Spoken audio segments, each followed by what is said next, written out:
แม่เพิ่นทักเข้ามาปรึกษาเนาะเกิดลูกได้2 เดือนแล้วเสริมนมผงมาได้1 อาทิตย์แล้วอยากจะกู้น้ำนมคืนสามารถกู้ได้บ่บอกบ่นี้เลยกู้ได้100%ขอแต่กำลังใจแม่สู้บ่ยอมรับและปฏิบัติตามคำแนะนำของแม่เป้าแบบ100%บ่ถ้าเฮ็ดได้น้ำนมแม่คืนมาได้100%เฮาหยุดปั๊มไปหรือว่าหยุดให้ลูกดูดเต้าไปเสริมนมผงมา7 มื้อเฮาระยะเวลากู้คืนเฮาก็ต้องใช้เวลา2 หา 4 อาทิตย์2 อาทิตย์หา 4 อาทิตย์นะในการกู้น้ำนมถ้าเฮาหยุดให้นมลูกไปได้2 อาทิตย์แล้วเฮาอยากกู้น้ำนมคืนเด้ต้องใช้เวลา4 อาทิตย์ขึ้นไปโดยที่เฮาปฏิบัติตัวต่อเนื่องแม่เป้าจะเว้าคลิปนี้แม่เป้าจะเว้าภาคปฏิบัติในการแบบให้ลูกดูดเต้าล้วนก่อนเนาะสำหรับแม่ใดที่ว่าลูกดูดเต้าเฮาล้วนหั่นนะเฮาต้องมาเบิ่งว่าเฮาให้ลูกดูดเต้าน่ะถูกท่าบ่คาบฮอดลานนมบ่แล้วท้องลูกแนบชิดกับเอิกเฮาบ่แล้วขาลูกหยันอยู่ท้องเฮาบ่ถ้าแม่นก็คือลูกให้ลูกดูดถูกท่าแล้วหรือถ้ายังบ่เข้าใจไปเสิร์ชใน YouTube ได้มันจะมีแนะนำเนาะว่าการให้ลูกเข้าเต้าแบบถูกท่าแบบใดแล้วอีก2กะรู้เวลาลูกดูดคอยหรือดูดแหงดูดโดนบ่หรือแม่ให้ลูกดูดข้างขวาแล้วแป๊บๆสลับมาข้างซ้ายสลับไปสลับมาบ่เซาจักเทื่ออันนี้ก็เป็นสาเหตุหนึ่งที่เฮ็ดให้เฮาเจ็บเต้าละล่าและน้ำนมเฮาบ่เพิ่มถ้าว่าอยากกู้น้ำนมก็คือให้ลูกดูดถูกท่า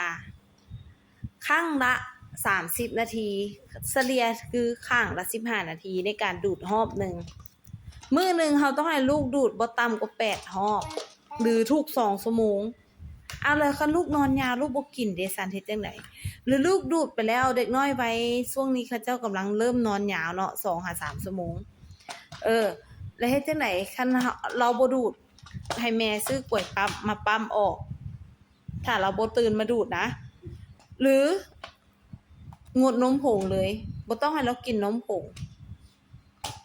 เพราะว่าการกินนมผงเสียให้เด็กน้อยอิ่มแล้วอยู่ท้องโดนแล้วเขานอนโดนเขาจะบ่ค่อยตื่นมาตรงมุงเป๊ะในการดูดเต้าเฮา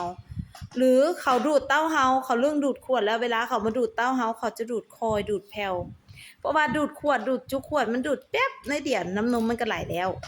แต่ดูดเต้าแม่มันต้องคาบฮอดลานนมแล้วมันต้องแบบไส้แห้งนวดกระตุ้นปากเขามันค้างกระต่ายเขามันจะงับแบบกระตุ้นก่อนแล้วค่อยดูดฮีดเขาจะเมื่อยค้างกระต่ายเขาจะเห็นบ่เด็กน้อยเวลาดูดเขาจะดูดแล้วก็พักหยุดกัดหัวนมเฮาเมียนดูดแล้วก็กัดเมียนนั่นแหละคือเขาพักหยกเนาะแล้วอย่าลืมนะห้ามเปลี่ยนไปมาส่งสลับกันคือเปลี่ยนคือต้องเปลี่ยนอย่างน้อยทุก15 นาทีแล้วเปลี่ยนดูดข้างนึงแล้วเปลี่ยนแล้วข้อที่3นมแฮว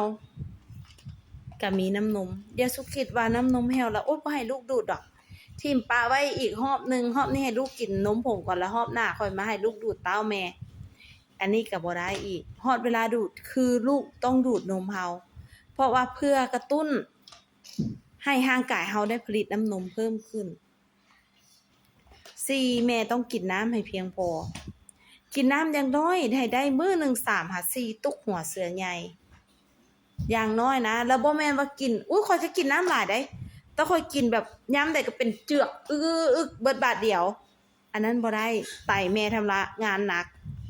มันสิส่งผลเสียต่อไตเนาะให้เฮาค่อยๆจิบกินให้มีตุกน้ำอยู่ข้างๆเฮาตุกละลิตรตุก2 ลิตรก็อย่า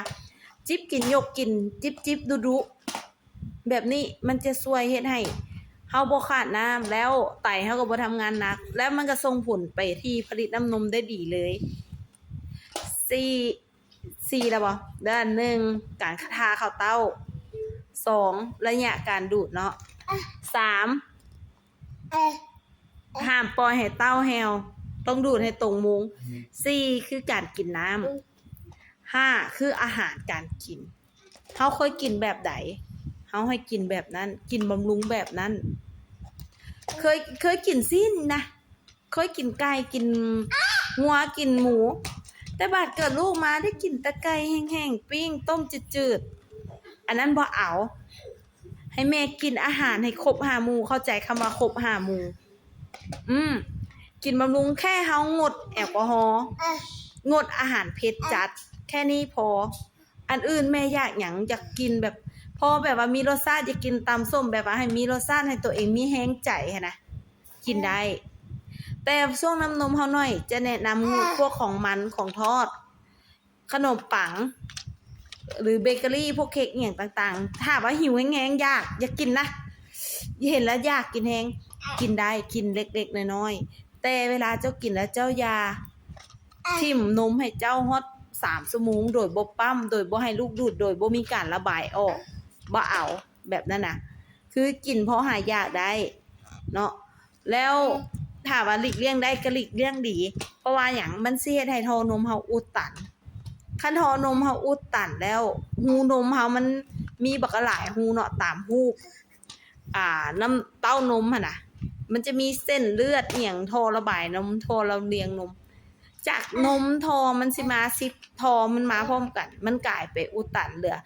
2-3ท่ออีหยังซี้นะเฮ็ดให้เต้าเฮาเบ่งเจ็บแต่น้ำนมบ่ออกผู้ใดเป็นบ่แล้วบัดนี้ข้อที่6ให้แม่นอนพักผ่อนให้เพียงพอเวลาลูกนอนแล้วเฮาอยากนอนหั่นน่ะนอนโลดอยากนอนแฮงๆบ่ไหวละล้มโตนอนสงีบโลดลูกคันลูกยังบ่นอนทิ่มให้คนอยู่ใกล้เอาทิ่มให้ผัวเอาทิ่มให้พ่อแม่อ้ายน้องอีหยังเอาท่าเฮาได้รับสัก5 นาที10 นาทีหั่นน่ะยามช่วงเฮาอยากนอนแฮงๆหั่นน่ะ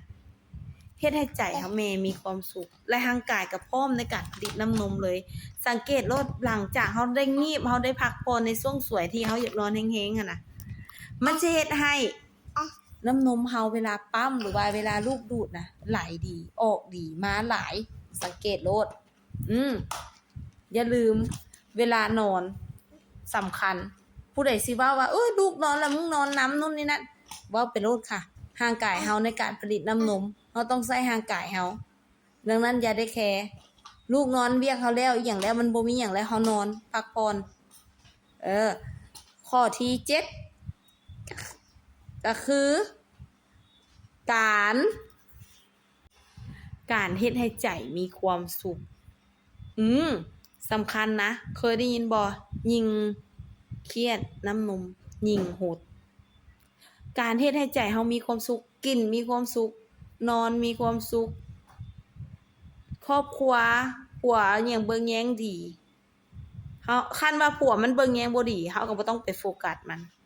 โฟกัสเฮ็ดแนวใดให้ใจเฮามีความสุขเฮามักฟังเพลงเฮาก็ฟังเพลงเฮามักเบิ่งตลกอีหยังแนวมันผ่อนคลายก็เบิ่ง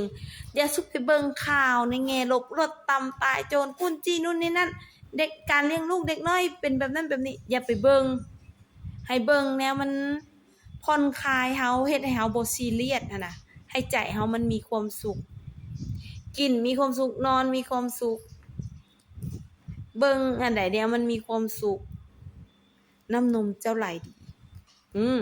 ข้อที่8หากแม่เฮ็ดทุกอย่างที่แม่เป้ามาทั้งหมดทั้งมวลน้ำนมยังน้อยอยู่ยังบ่เพิ่มอยู่แม่ก็ต้องมีตัวช่วยในการช่วยกระตุ้นเนาะคือเอาพิมพ์ไปกินช่วยกระตุ้นบำรุงน้ำนมเลยด้วยตัวยาพิมพ์มันมีฤทธิ์ฮ้อนบวกกับมีตัวน้ำนมราชาสิงห์ตัวยาสมุนไพรน้ำนมราชาสิงห์นะมันจะช่วยกระตุ้นร่างกายเฮาให้ผลิตน้ำนมมาขึ้นให้ร่างกายเฮามีการเผาผลาญดีขึ้นผลิตน้ำนมมาหลายขึ้นแถมมันยังช่วยปรับฮอร์โมนบำรุงเลือดบำรุงร่างกายของแม่หลังเกิดอีกดังนั้นแม่ใดที่ว่าเฮ็ดทั้งหมดทั้งมวลตามแม่เป้าว่ามาแล้วน้ำนมยังบ่เพิ่มแม่เป้าแนะนำเลยเอาพิมพ์ไปกินเบิ่งไปกินฟื้นฟูร่างกายเฮาไปกินบำรุงน้ำนมของแม่ไปกินบำรุงร่างกายของเฮาเพื่อประโยชน์ของร่างกายเฮาเองเฮาต้องเบิ่งแยงปรึกษาหลังกินได้เด้อปรึกษาก่อนกินได้เด้อทักมาปรึกษาได้เลยพ่อแม่คำแนะนำขายมาโดดกว่า9 ปีแล้วนะ